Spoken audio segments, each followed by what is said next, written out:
E para falar sobre a crise europeia, está em nosso estúdio o professor de Economia da PUC de São Paulo, Antônio Corrêa de Lacerda.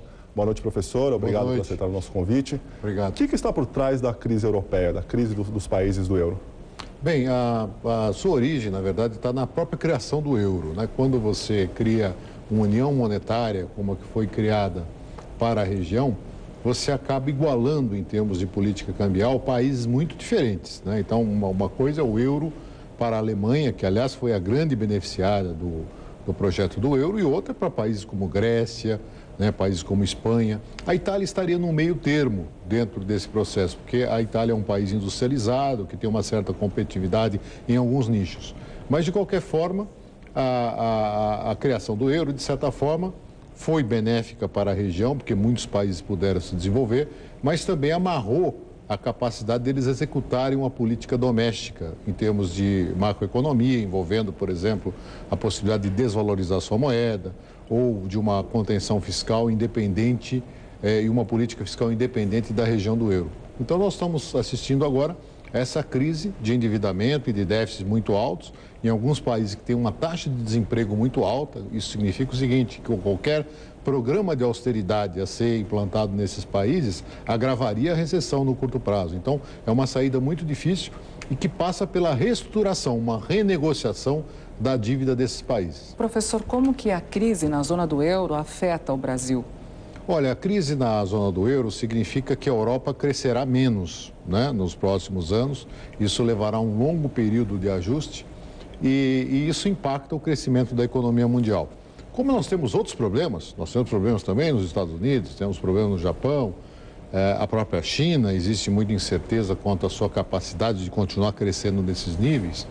Então, o impacto que nós poderemos ter é com relação, primeiro, aos fluxos de capitais, portanto, ingressos de capitais. Hoje o Brasil depende de financiamento externo, porque ele é deficitário no seu balanço de transações correntes, ou seja, numa conta do seu balanço de pagamentos.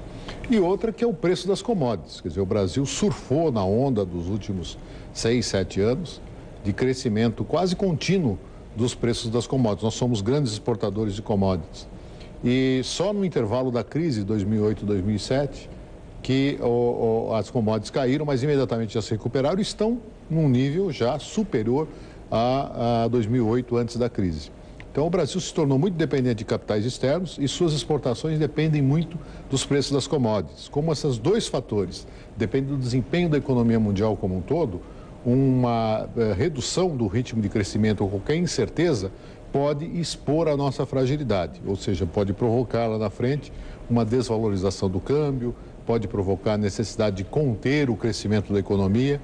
Por isso que o ideal fosse que o Brasil fosse se preparando para um momento de incerteza, diminuindo a sua dependência de produtos, especialmente de commodities, e também evitar depender tanto de capitais externos. O superaquecimento da economia brasileira já está criando uma bolha que os analistas internacionais já estão com um pouco de receio. Qual que é o verdadeiro risco de criar essa bolha aqui no Brasil?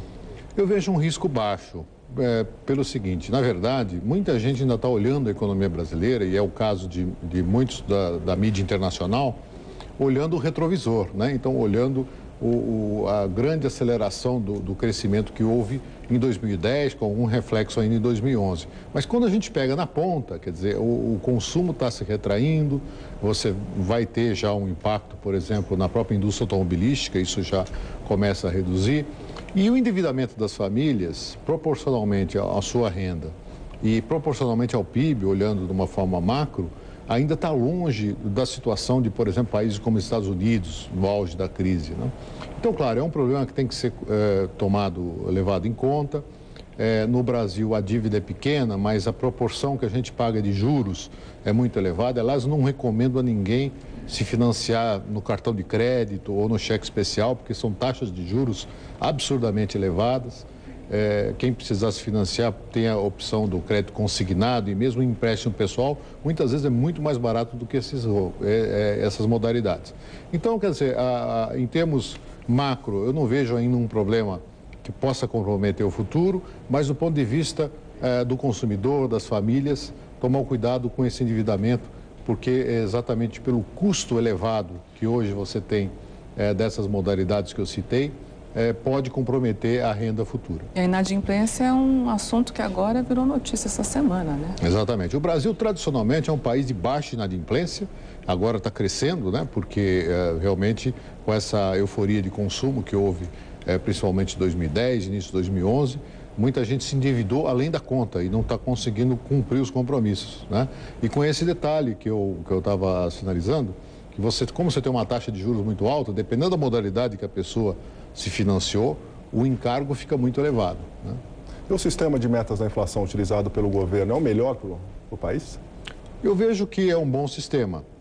O que não pode ocorrer é você ficar amarrado a uma única meta, né, que é o sistema de metas de inflação. Então, o sistema de metas de inflação no Brasil, eu diria que ele deu um razoável retorno para o país, permitiu um certo horizonte, mas ele precisa ser aperfeiçoado, né? Então, por exemplo, uma coisa que é incompatível, a meu ver, com a meta de inflação é o fato de nós termos indexação de preços e tarifas, né, que é o reajuste automático baseado em índices passados. Porque isso engessa muito a economia e acaba exigindo uma taxa de juros muito alta. Outra coisa que eu vejo um problema é o sistema de captação das expectativas. O Banco Central vai escutar o mercado para obter a sinalização de que o mercado acha que vai acontecer com a inflação. E hoje, esse sistema que é via Boletim Focus, que é realizado semanalmente, ele reflete basicamente a visão do mercado financeiro.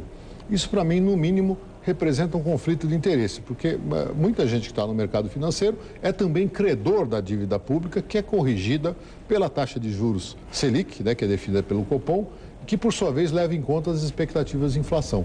Então, seria mais ou menos você fazer uma pergunta para os sindicatos dos trabalhadores, qual que seria o reajuste esperado dos salários. Eu acho que haveria um certo viés de puxar para cima esses índices, né?